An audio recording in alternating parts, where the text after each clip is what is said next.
Apocalypse 12.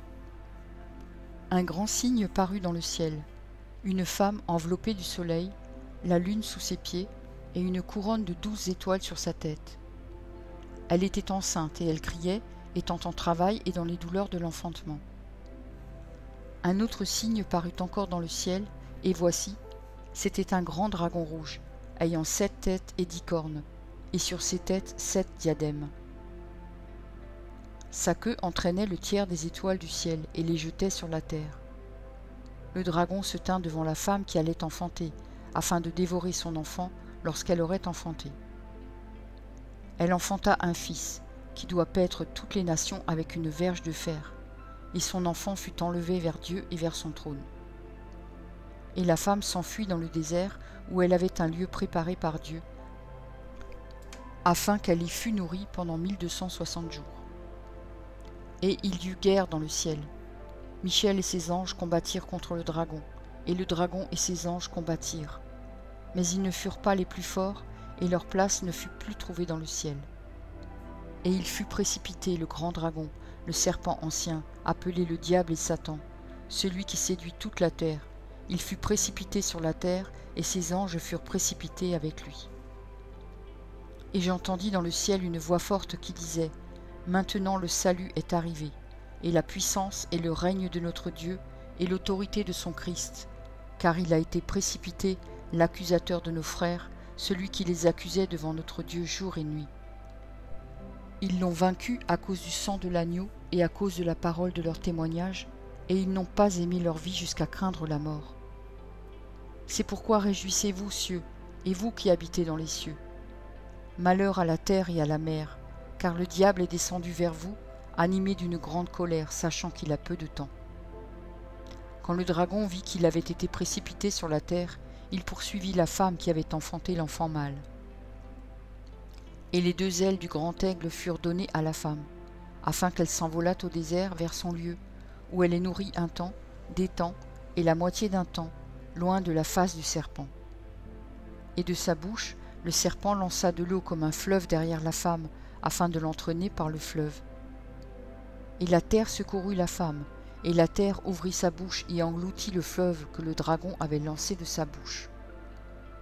Et le dragon fut irrité contre la femme, et il s'en alla faire la guerre au reste de sa postérité, à ceux qui gardent les commandements de Dieu et qui ont le témoignage de Jésus. Apocalypse 13. Et il se tint sur le sable de la mer. Puis je vis monter de la mer une bête qui avait 10 cornes et 7 têtes, et sur ses cornes 10 diadèmes, et sur ses têtes des noms de blasphème. La bête que je vis était semblable à un léopard. Ses pieds étaient comme ceux d'un ours, et sa gueule comme une gueule de lion. Le dragon lui donna sa puissance et son trône et une grande autorité. Et je vis l'une de ses têtes comme blessée à mort, mais sa blessure mortelle fut guérie. Et toute la terre était dans l'admiration derrière la bête. Et ils adorèrent le dragon, parce qu'il avait donné l'autorité à la bête. Ils adorèrent la bête en disant : Qui est semblable à la bête, et qui peut combattre contre elle ? Et il lui fut donné une bouche qui proférait des paroles arrogantes et des blasphèmes. Et il lui fut donné le pouvoir d'agir pendant 42 mois. Et elle ouvrit sa bouche pour proférer des blasphèmes contre Dieu, pour blasphémer son nom et son tabernacle, et ceux qui habitent dans le ciel. Et il lui fut donné de faire la guerre aux saints et de les vaincre. Et il lui fut donné autorité sur toute tribu, tout peuple, toute langue et toute nation. Et tous les habitants de la terre l'adoreront, ceux dont le nom n'a pas été écrit dès la fondation du monde, dans le livre de vie de l'agneau qui a été immolé. Si quelqu'un a des oreilles, qu'il entende. Si quelqu'un mène en captivité, il ira en captivité. Si quelqu'un tue par l'épée, il faut qu'il soit tué par l'épée. C'est ici la persévérance et la foi des saints. Puis je vis monter de la terre une autre bête, qui avait 2 cornes semblables à celles d'un agneau, et qui parlait comme un dragon. Elle exerçait toute l'autorité de la première bête en sa présence, et elle faisait que la terre et ses habitants adoraient la première bête, dont la blessure mortelle avait été guérie. Elle opérait de grands prodiges, même jusqu'à faire descendre du feu du ciel sur la terre à la vue des hommes. Et elle séduisait les habitants de la terre par les prodiges qui lui étaient donnés d'opérer en présence de la bête. disant aux habitants de la terre de faire une image à la bête qui avait la blessure de l'épée et qui vivait. Et il lui fut donné d'animer l'image de la bête, afin que l'image de la bête parlât, et qu'elle fit que tous ceux qui n'adoreraient pas l'image de la bête fussent tués. Elle fit que tous, petits et grands, riches et pauvres, libres et esclaves, reçussent une marque sur leur main droite ou sur leur front, et que personne ne put acheter ni vendre, sans avoir la marque, le nom de la bête ou le nombre de son nom. C'est ici la sagesse, que celui qui a de l'intelligence calcule le nombre de la bête, car c'est un nombre d'hommes, et son nombre est 666. Apocalypse 14. Je regardais, et voici. L'agneau se tenait sur la montagne de Sion, et avec lui 144 000 personnes, qui avaient son nom et le nom de son Père écrit sur leur front. Et j'entendis du ciel une voix, comme un bruit de grosses eaux, comme le bruit d'un grand tonnerre, et la voix que j'entendis était comme celle de joueurs de harpe jouant de leur harpe. Et ils chantaient un cantique nouveau devant le trône, et devant les 4 êtres vivants et les vieillards. Et personne ne pouvait apprendre le cantique, si ce n'est les 144 000 qui avaient été rachetés de la terre. Ce sont ceux qui ne se sont pas souillés avec des femmes, car ils sont vierges. Ils suivent l'agneau partout où il va. Ils ont été rachetés d'entre les hommes, comme des prémices pour Dieu et pour l'agneau. Et dans leur bouche il ne s'est point trouvé de mensonge, car ils sont irrépréhensibles. Je vis un autre ange qui volait par le milieu du ciel, ayant un évangile éternel, pour l'annoncer aux habitants de la terre, à toute nation, à toute tribu, à toute langue et à tout peuple.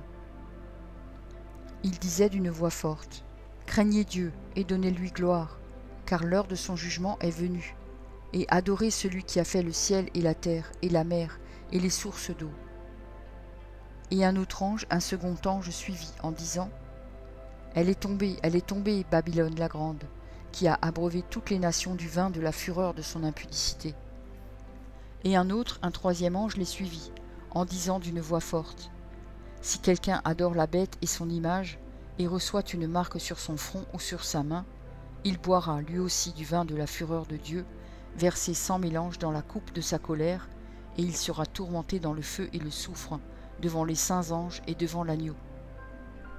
Et la fumée de leur tourment monte au siècle des siècles. Et ils n'ont de repos ni jour ni nuit, ceux qui adorent la bête et son image, et quiconque reçoit la marque de son nom.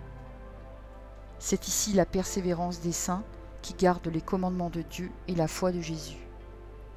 Et j'entendis du ciel une voix qui disait, « Écris, heureux dès à présent les morts qui meurent dans le Seigneur. Oui, dit l'Esprit, afin qu'ils se reposent de leurs travaux, car leurs œuvres les suivent. » Et un autre ange sortit du temple, criant d'une voix forte à celui qui était assis sur la nuée, « Lance ta faucille et moissonne, car l'heure de moissonner est venue, car la moisson de la terre est mûre. » Et celui qui était assis sur la nuée jeta sa faucille sur la terre, et la terre fut moissonnée. Et un autre ange sortit du temple qui est dans le ciel, ayant lui aussi une faucille tranchante. Et un autre ange qui avait autorité sur le feu sortit de l'autel et s'adressa d'une voix forte à celui qui avait la faucille tranchante, disant, « Lance ta faucille tranchante et vendange les grappes de la vigne de la terre, car les raisins de la terre sont mûrs. » Et l'ange jeta sa faucille sur la terre, et il vendangea la vigne de la terre, et jeta la vendange dans la grande cuve de la colère de Dieu. Et la cuve fut foulée hors de la ville, et du sang sortit de la cuve jusqu'aux morts des chevaux, sur une étendue de 1600 stades. Apocalypse 15. Puis je vis dans le ciel un autre signe, grand et admirable, 7 anges qui tenaient 7 fléaux, les derniers car par eux s'accomplit la colère de Dieu. Et je vis comme une mer de verre, mêlée de feu, et ceux qui avaient vaincu la bête et son image, et le nombre de son nom, debout sur la mer de verre, ayant des harpes de Dieu. Et ils chantent le cantique de Moïse, le serviteur de Dieu, et le cantique de l'agneau, en disant, « Tes œuvres sont grandes et admirables, Seigneur Dieu Tout-Puissant, tes voies sont justes et véritables, Roi des nations. Qui ne craindrait, Seigneur, et ne glorifierait ton nom? Car seul tu es saint, et toutes les nations viendront et se prosterneront devant toi, parce que tes jugements ont été manifestés. Après cela, je regardai, et le temple du tabernacle du témoignage fut ouvert dans le ciel. Et les 7 anges qui tenaient les 7 fléaux sortirent du temple, revêtus d'un lin pur, éclatant, et ayant des ceintures d'or autour de la poitrine. Et l'un des 4 êtres vivants donna aux 7 anges 7 coupes d'or, pleines de la colère du Dieu qui vit au siècle des siècles. Et le temple fut rempli de fumée, à cause de la gloire de Dieu et de sa puissance. Et personne ne pouvait entrer dans le temple, jusqu'à ce que les 7 fléaux des 7 anges fussent accomplis.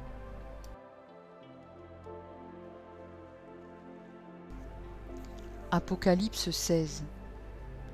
Et j'entendis une voix forte qui venait du temple, et qui disait aux 7 anges, « Allez, et versez sur la terre les 7 coupes de la colère de Dieu. » Le premier alla, et il versa sa coupe sur la terre.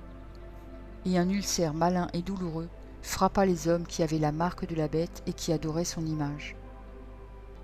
Le second versa sa coupe dans la mer, et elle devint du sang, comme celui d'un mort, et tout être vivant mourut, tout ce qui était dans la mer. Le troisième versa sa coupe dans les fleuves et dans les sources d'eau, et ils devinrent du sang.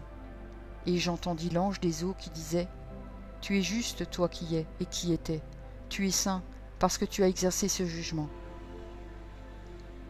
Car ils ont versé le sang des saints et des prophètes, et tu leur as donné du sang à boire, et ils en sont dignes. » Et j'entendis l'autel qui disait, « Oui, Seigneur Dieu Tout-Puissant, tes jugements sont véritables et justes. » Le quatrième versa sa coupe sur le soleil, et il lui fut donné de brûler les hommes par le feu.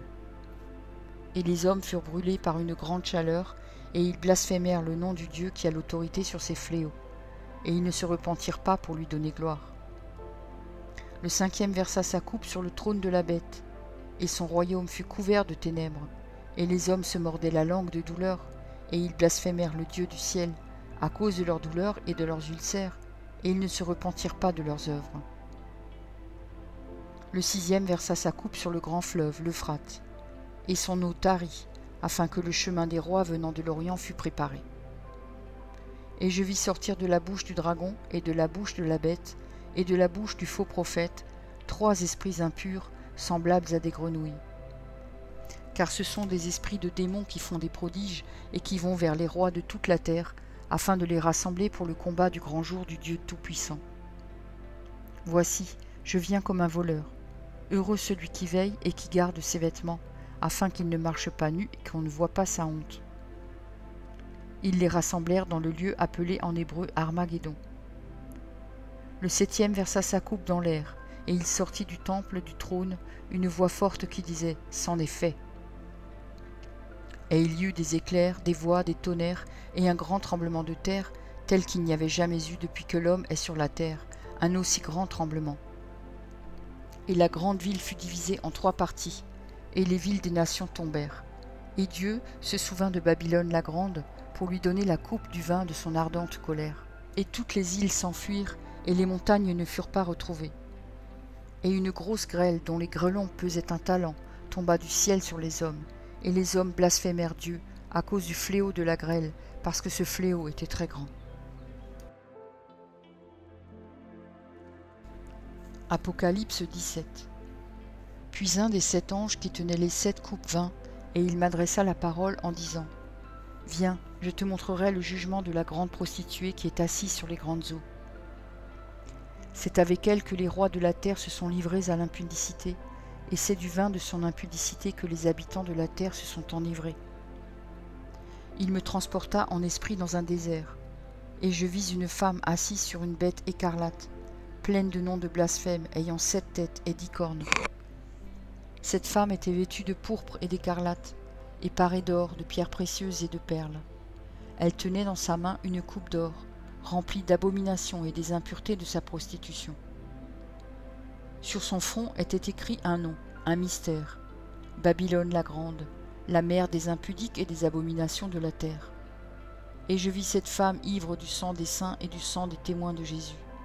Et en la voyant, je fus saisi d'un grand étonnement. Et l'ange me dit, « Pourquoi t'étonnes-tu? Je te dirai le mystère de la femme et de la bête qui la porte, qui a les 7 têtes et les 10 cornes. La bête que tu as vue était, et elle n'est plus. Elle doit monter de l'abîme et aller à la perdition. Et les habitants de la terre, ceux dont le nom n'a pas été écrit dès la fondation du monde dans le livre de vie, s'étonneront en voyant la bête, parce qu'elle était et qu'elle n'est plus et qu'elle reparaîtra. C'est ici l'intelligence qui a de la sagesse. Les 7 têtes sont 7 montagnes sur lesquelles la femme est assise. Ce sont aussi 7 rois. 5 sont tombés, un existe, l'autre n'est pas encore venu, et quand il sera venu, il doit rester peu de temps. Et la bête qui était et qui n'est plus est elle-même un 8e roi, et elle est du nombre des 7, et elle va à la perdition. Les 10 cornes que tu as vues sont 10 rois, qui n'ont pas encore reçu de royaume, mais qui reçoivent autorité comme rois pendant 1 heure avec la bête. Ils ont un même dessein, et ils donnent leur puissance et leur autorité à la bête. Ils combattront contre l'agneau, et l'agneau les vaincra, parce qu'il est le Seigneur des seigneurs et le Roi des rois. Et les appelés, les élus et les fidèles qui sont avec lui les vaincront aussi. Et il me dit, les eaux que tu as vues, sur lesquelles la prostituée est assise, ce sont des peuples, des foules, des nations et des langues. Les 10 cornes que tu as vues et la bête haïront la prostituée, la dépouilleront et la mettront à nu, mangeront ses chairs et la consumeront par le feu. Car Dieu a mis dans leur cœur d'exécuter son dessein et d'exécuter un même dessein, et de donner leur royauté à la bête, jusqu'à ce que les paroles de Dieu soient accomplies. Et la femme que tu as vue, c'est la grande ville qui a la royauté sur les rois de la terre. Apocalypse 18. Après cela, je vis descendre du ciel un autre ange, qui avait une grande autorité, et la terre fut éclairée de sa gloire. Il cria d'une voix forte, disant, « Elle est tombée, Babylone la grande. Elle est devenue une habitation de démons, un repère de tout esprit impur, un repère de tout oiseau impur et odieux, parce que toutes les nations ont bu du vin de la fureur de son impudicité, et que les rois de la terre se sont livrés avec elle à l'impudicité, et que les marchands de la terre se sont enrichis par la puissance de son luxe. Et j'entendis du ciel une autre voix qui disait, « Sortez du milieu d'elle, mon peuple, afin que vous ne participiez point à ses péchés, et que vous n'ayez point de part à ses fléaux. Car ses péchés se sont accumulés jusqu'au ciel, et Dieu s'est souvenu de ses iniquités. Payez-la comme elle a payé, et rendez-lui au double selon ses œuvres. Dans la coupe où elle a versé, versez-lui au double. Autant elle s'est glorifiée et plongée dans le luxe, autant donnez-lui de tourments et de deuil, parce qu'elle dit en son cœur, « Je suis assise en reine, je ne suis point venue, et je ne verrai point de deuil. » À cause de cela, en un même jour, ces fléaux arriveront, la mort, le deuil et la famine, et elle sera consumée par le feu, car il est puissant le Seigneur Dieu qui l'a jugée. Et tous les rois de la terre qui se sont livrés avec elle à l'impudicité et au luxe, pleureront et se lamenteront à cause d'elle, quand ils verront la fumée de son embrasement. Se tenant éloignés dans la crainte de son tourment, ils diront, « Malheur, malheur, la grande ville Babylone, la ville puissante, en une seule heure est venu ton jugement. » Et les marchands de la terre pleurent et sont dans le deuil à cause d'elle, parce que personne n'achète plus leur cargaison. Cargaison d'or, d'argent, de pierres précieuses, de perles, de fin lin, de pourpre, de soie, d'écarlate, de toute espèce de bois de senteur, de toute espèce d'objet d'ivoire, de toute espèce d'objet en bois très précieux, en airain, en fer et en marbre, de cinnamome, d'aromates, de parfums, de myrrhe, d'encens, de vin, d'huile, de fine farine, de blé, de bœufs, de brebis, de chevaux, de chars, de corps et d'âmes d'hommes. Les fruits que désirait ton âme sont allés loin de toi, et toutes les choses délicates et magnifiques sont perdues pour toi, et tu ne les retrouveras plus. Les marchands de ces choses, qui se sont enrichis par elles, se tiendront éloignés, dans la crainte de son tourment. Ils pleureront et seront dans le deuil, et diront, « Malheur, malheur, la grande ville, qui était vêtue de fin lin, de pourpre et d'écarlate et parée d'or, de pierres précieuses et de perles. En une seule heure, tant de richesses ont été détruites. » Et tous les pilotes, tous ceux qui naviguent vers ce lieu, les marins et tous ceux qui exploitent la mer, se tenaient éloignés, et ils s'écriaient, en voyant la fumée de son embrasement, « Quelle ville était semblable à la grande ville ?» Ils jetaient de la poussière sur leurs têtes. Ils pleuraient et ils étaient dans le deuil. Ils criaient et disaient « Malheur, malheur, la grande ville où se sont enrichis par son opulence tous ceux qui ont des navires sur la mer, en une seule heure elle a été détruite. » Ciel, réjouis-toi sur elle, et vous les saints, les apôtres et les prophètes, réjouissez-vous aussi, car Dieu vous a fait justice en la jugeant. Alors un ange puissant prit une pierre semblable à une grande meule, et il la jeta dans la mer en disant « Ainsi sera précipitée avec violence Babylone, la grande ville, et elle ne sera plus trouvée. Et l'on n'entendra plus chez toi les sons des joueurs de harpe, des musiciens, des joueurs de flûte et des joueurs de trompette. On ne trouvera plus chez toi aucun artisan d'un métier quelconque. On n'entendra plus chez toi le bruit de la meule. La lumière de la lampe ne brillera plus chez toi, et la voix de l'époux et de l'épouse ne sera plus entendue chez toi, parce que tes marchands étaient les grands de la terre, parce que toutes les nations ont été séduites par tes enchantements, et parce qu'on a trouvé chez elles le sang des prophètes et des saints, et de tous ceux qui ont été égorgés sur la terre. Merci pour ton écoute. Je t'encourage à écouter encore la parole du Seigneur. J'ai pris un engagement avec lui, et je publierai tous les jours un verset. Si j'en oublie un jour, j'en ferai 2 le lendemain. De ton côté, tout ce que tu as à faire, c'est de t'abonner à cette chaîne, et s'il te plaît, n'oublie pas le pouce bleu. Et si tu veux me laisser un gentil commentaire, c'est aussi apprécié. Pour écouter la suite, clique simplement sur la vidéo du jour suivant, en haut à gauche. Que Dieu te bénisse.